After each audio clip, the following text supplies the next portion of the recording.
Hello again, my little conscripts, and welcome to another Mordian Glory video. In today's episode, we shall be casting our ever-critical eyes over a 10th edition Imperial Guard Codex datasheet. And this time, we are going to be looking at the Manticore. It's hard to believe that at one point, this unit was so meta that players would pose for pictures, victory pictures, with them in their hands. Truly, the mighty have fallen. What I want to do today is go through this data sheet, do the general review, but at the same time, point out where it's all gone wrong. Try and come up with a way we could fix it. And so without further ado, let's dive right into this thing.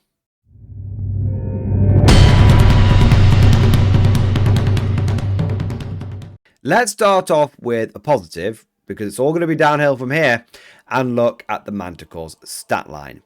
Movement 10 is fine. It's pretty normal for the guard motor pool. Toughness 10 with a 3+ save and 11 wounds. It's very good for an artillery piece. We look at things like fobs and artillery teams, and even basilisk. This thing is tougher than them all.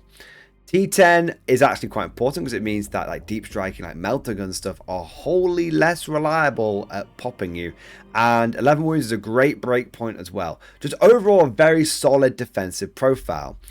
Although with it being an artillery team, the defensive profile isn't such a big deal because it's going to be hiding out of line of sight. It's going to be doing indirect fire. So the defensive profile isn't such a big deal. The movement isn't such a big deal. Leadership and OC are actually strangely more important because this thing's probably going to be holding your home objectives. And you want it to have good leadership so it's not susceptible to battle shock style abilities like Shadow and the Warp. And you want to have good OC, so if you've got like a pair of them on there, they can hold it against small 5-man elite units, which it can do. So overall, the Manticore's profile is good. It's just that a lot of it isn't relevant, but the bits that are important are there. But from this point on, it's downhill. I'm not going to sugarcoat it. I'm not going to mess around with you guys. It's bad from this point on. Firstly, we have got the weapons and war gear. Now, it comes with the heavy bolter, the Storm Eagle rockets, and armored tracks. Like with the Basilisk, you can swap the heavy bolter out for heavy flamer. Realistically, it makes no difference. Just go with the one that you think is the best. Some people like the heavy bolter because it's the traditional option. Personally, I quite like heavy flamers on my vehicle-based artillery because if something does manage to tie them up, they've got a better chance of washing them off the hull. And the Hunter Killer Missile is free, so why the hell not? Take it.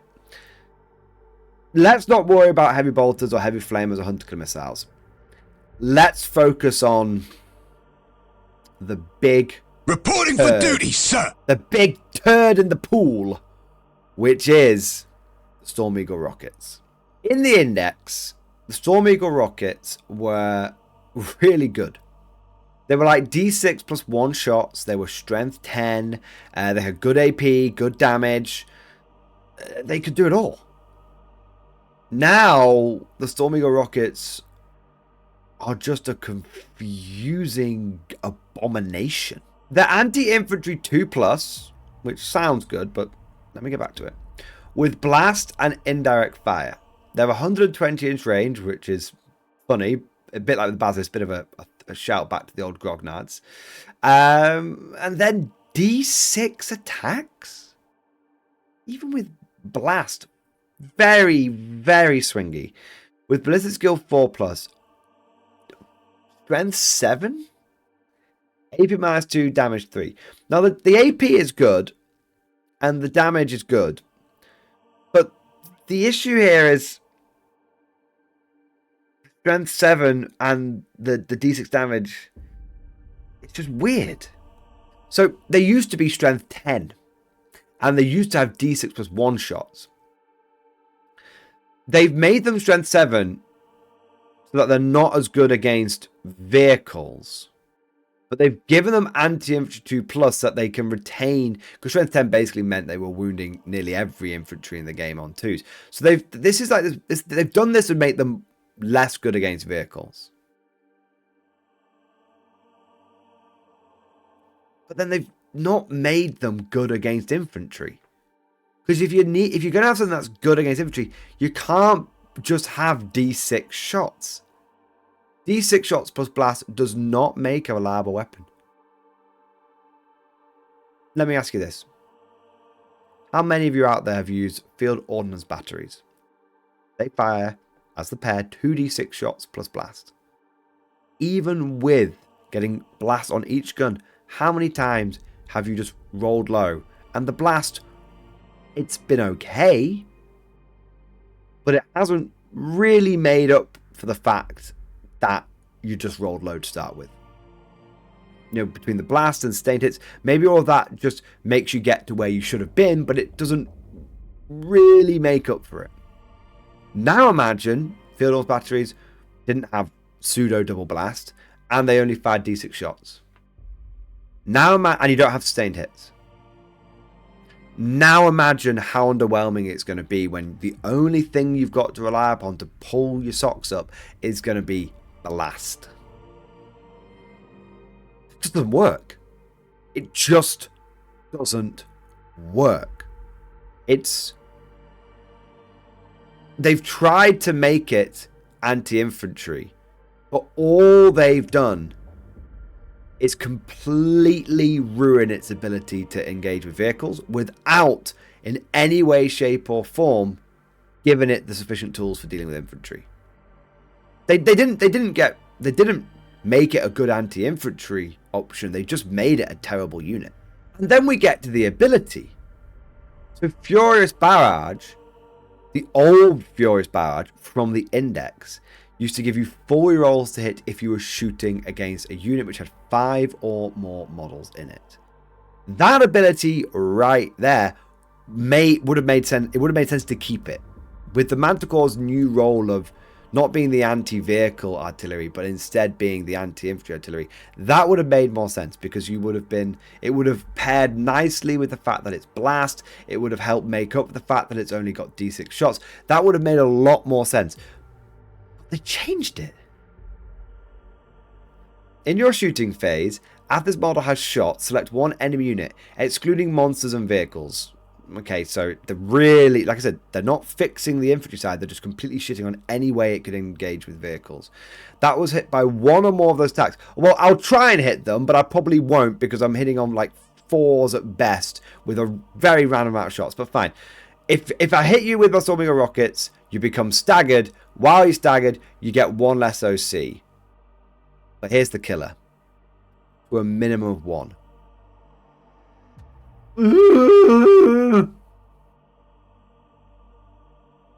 If they'd said to like a minimum of 0 just to stop rules laws being like, you're negative OC on the objective, this would actually be really good. But by making it to a minimum of 1, it might as well not have this ability. Let me explain. This ability doesn't affect vehicles and monsters, which typically, as you can see by the Manticore, have multiple OC. So you can only use it on infantry. But the only infantry out there that really, and there are exceptions to this, but we're speaking in broad strokes here, that really has more than 1 OC is battle line infantry. But battle line infantry is surprisingly uncommon. Most players out there are not building their lists around battle line. At most, they're taking the equivalent, whatever that might be for their army, the equivalent of a couple of 5-man squads of intercessors. The rest of it is getting ploughed into elite infantry and vehicles and monsters. The thing is, elite infantry have OC of 1. And the way they rely upon taking objectives is by killing everyone, because it doesn't matter if you've only got OC 1 if you're the only one left alive on an objective. But if they're starting off at OC 1 and we can only reduce their OC down to a minimum of 1, then this ability is literally useless. And not only that, even if And I'm kind of contradicting what I said a second ago, but that's okay. Well, you said hypocrite before? But even if it could reduce it down to OC0, I'm thinking, God, that's just not a big deal. Guard is not an army that struggles to dominate objectives with lots of objective control. Take a blob of 20 guardsmen, take a squad of 10 guardsmen, and you can put it on an objective, and you'll out-OC 99% of the things in the game. Because you take 10 guardsmen and put them onto an objective, you've got 20 OC. Even if someone's got a 10-man squad of elite infantry, they're nowhere near that. They have to kill you off it to get the objective. They're not going to out-OC you. One of the tricks that Guard has been able to do for edition after edition, it's one of the things, it's faction defining at this point, is being able to OC dump. If you are holding an objective with a handful of elite infantry models against a Guard player, you can assume you do not have control of that objective going into your turn. Because I'm going to be running out a squad of 10 sacrificial guardsmen, take it off you, expect them to die, or I'm going to march a 25-man strong platoon onto that thing, which is going to have potentially OC 4 per guy. Because I'm going to be OC 2 based, plus I've got a fucking flag in there. My flag makes me an extra OC, and if I really goddamn need to, I probably don't need to, but just to take this example to the extreme end, I can also order them duty and honor and give myself another OC on there. And even if you battle shock me, the flag keeps me at OC 1 minute, so I'm still out objective controlling you. So even if, you know, I said before, if this could make it OC0, it would be good. No, to be honest, even then it would be shite. What is this ability? Whoever wrote the Manticore's datasheet must have had absolutely zero clue about how Guard worked. I feel like this, it's so weird. Like, when I look at the other Guard datasheets, even some of the crappy ones, like the Minister and Priest, okay, even though the priest is not a good datasheet, I can look at what they're trying to achieve with it. It's a guy that leads your guardsmen and he boosts the combat prowess of your guardsmen. It would be nice if he could go with abhumans, but they're probably not doing that for balance purposes. But hey, it still is something that you can do to get a bit of extra overwatch in a unit with the flamer. It's still something you can do to try and make your guardsmen do a bit more melee. It's trying to solve something that Guard kind of struggles with, which is close combat. I can see what they're trying to do. But with the Manticore, I have no idea what they were doing this. This is like a datasheet that was written for a different faction.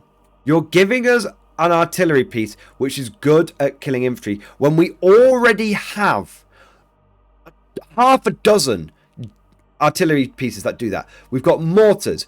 We've got 2 kinds of mortars. We've got Cadian mortars. We've got Catachan mortars. We've got Wyverns. We've got heavy mortars on artillery teams. We've got field ores batteries and bombast cannons. We've got basilisks. We've already got half a dozen artillery options which make us good at killing infantry, which do that job better than the Manticore. Why are you giving us another one which literally, in comparison to even the mortars from a heavy weapons squad, does a worse job? And then you give it an ability which is frankly utterly useless within our faction, and even outside of our faction it would be marginally useful at best. But wait! There's more! Because for some reason, this is the most expensive artillery piece. What? The Manticore is 165 points. That's a lot of damage! It makes 0 sense. Well, kind of. The reason why the Manticore is expensive is because it's essentially paying for its sins. The Codex Manticore is paying for the Index Manticore's sins. The Index Manticore had better strength, more reliable number of shots, and a better ability. And so over the course of 10th edition, its points kept going up and up and up until they pretty much points nerfed it into oblivion. And for some reason, GW decided that they were going to completely cook the datasheet and then keep the old points value. Like, I think it's not even the old points value because it used to be 170 points. So they made it 165 points, which means they looked at it and made it. They didn't just be lazy and keep the old points value. That would have made more sense. They looked at it and made a conscious decision to like give it a 5-point discount. Bro, I kid you not, if this thing was 50 points, I wouldn't take it. That's how bad it is. Maybe that's a slight exaggeration. But if this thing was 100 points, I wouldn't take it. I wouldn't take it. Because you've got to remember that it's also, not only is it expensive now, but you've got to remember it's a vehicle artillery, so it can't receive orders from infantry officers like FOBs and artillery teams can. Its orders, unless it's in combined arms, then there's a CP cost to pay. But its orders have to come from vehicles, commanders like the Lemurus Commander, the Rogel Dawn, and Lord Solar. So, its base level is expensive, its orders are expensive, and if you want to try and get cheap orders, it's CP intensive with the combined arms stratagem. It's just so phenomenally, monumentally garbage.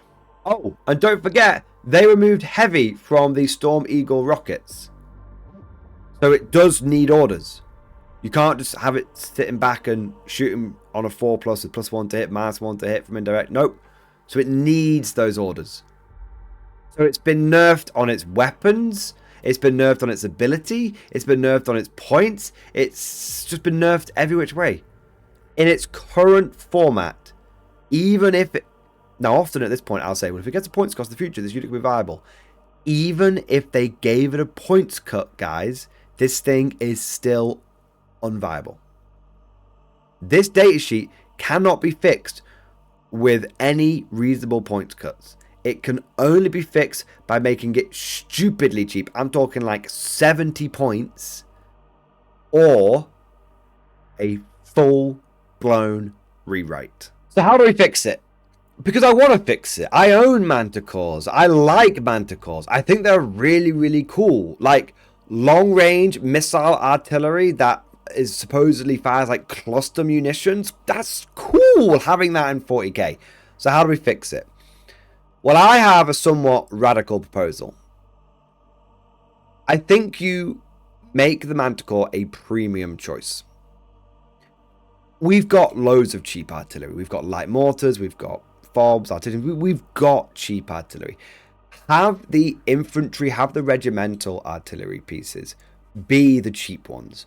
And then using the Manticore and the Basilisk as an example, have them be premium choices for those players that like to take more elite armies, for those players that like to pay for the best. What I would do with the Manticore is I would actually, as crazy as this sounds, I would get influence from the regular missile launcher, which has a frag and a crack mode. I would have Storm Eagle rockets with an anti-infantry and an anti-tank option. So if it fires an I'm pulling some stuff out my ass here, but just to give you an idea. If it fires the anti-infantry option, it has, let's say, D6 plus 3 shots with blast, anti-infantry 2 plus. You may have this profile, maybe bring it down to like damage 2. Okay, so it's like a bit of it's a marine killer. Okay, or it's a light infantry killer that has enough damage to get past feel no pain. So Marines with feel no pain will be able to weather it, but without feel no pain, they'll get pretty scuppered by it. And light infantry, even with the feel no pain, it should be able to bust past them, right? So give it this profile, but bring the damage down by 1 here. Or maybe if you don't want it to be AP -2, you could make it AP -1 with ignore cover. So it's like it's anti-infantry 2 plus, it's blast, it's indirect fire, D6 plus 3 shots, ballistic skill 4 plus, strength 7, AP -1 with ignores cover, damage 2. I think that's kind of cool. It's almost a bit like a... or you could have it as an indirect fire like Hellhound. That's kind of cool. So it could be 2d6 shots, so a bit swingy, but with blast, strength 6, AP -1, maybe damage 2, something like that. You get my point. Give it a you're paying 165 or 170 points for this, so give it a really strong anti-infantry profile. And then have like a crack rocket version where maybe it fires like 2 shots, or maybe it fires like D3 plus 1 shots. Okay, so if I was like D3 plus 1 shots, but make it like strength. You could make it like strength 10, but like anti-vehicle like 3 plus. So some vehicles it's going to wound on 3s naturally, some it's going to wound, but anything else it's going to wound on, or anti-vehicle 4 plus maybe. Make it like the anti-something rocket launcher, the Manticore. So it's anti-infantry on the anti-infantry profile, it's anti-tank on the anti-tank rocket. Give it like strength 10, maybe -2, ignoring cover, flat damage 3. Make it fire like D3 plus 1 shots. Its ability, now, you could do a lot with the ability. You could give it some kind of reroll, that'd be kind of boring. What I like, though, kind of controversial, what I like, though, is its ability is you pick which rockets it's going to be armed with at the beginning of the game. So you don't get to fire anti-tank rockets and anti-infantry rockets throughout the game. Its ability is it comes with, you must pick the Storm Eagle rockets anti-tank version or Storm Eagle rockets anti-infantry version. Now I think what this does is it allows you to really soup up those rockets, make them really powerful, because you remember you're paying a premium cost for the points, you'll be paying a premium cost for your orders in one capacity or another. So make the Storm Eagle like anti-infantry rockets really good, make the Storm Eagle anti-tank rockets really good, but its ability is it can only pick, and you can only pick one of those profiles to use throughout the game. So that gives it tactical flexibility. But also, it's a double-edged sword. You'd like to have both, but you've got to have one or the other. It gives it tactical flexibility. But of course, all of this is just like my opinion, man. Let me know what you guys think down in the comment section below. The Manticore is pretty bad. I think everyone can agree on that. What I'd like you guys to let me know is, how would you fix it? I gave you my idea about having these sort of flexible rockets and everything. What do you think? Is that too complicated? Do we just make it way cheaper? Or do we come up with some kind of datasheet rewrite that can do this vehicle justice? As always, guys, if you enjoyed today's video, don't forget to go ahead and gently caress that like button. And also subscribe to never miss an episode. Would you like to know more?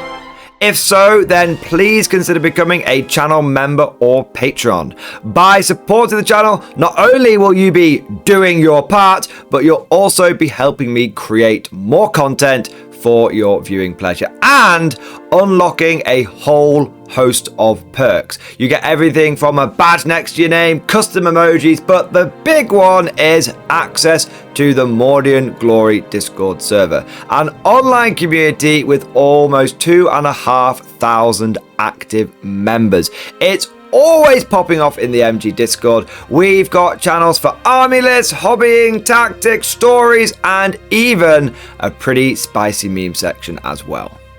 For all you greenhorns that wanted to see the Mordian glory hole, today is your lucky day.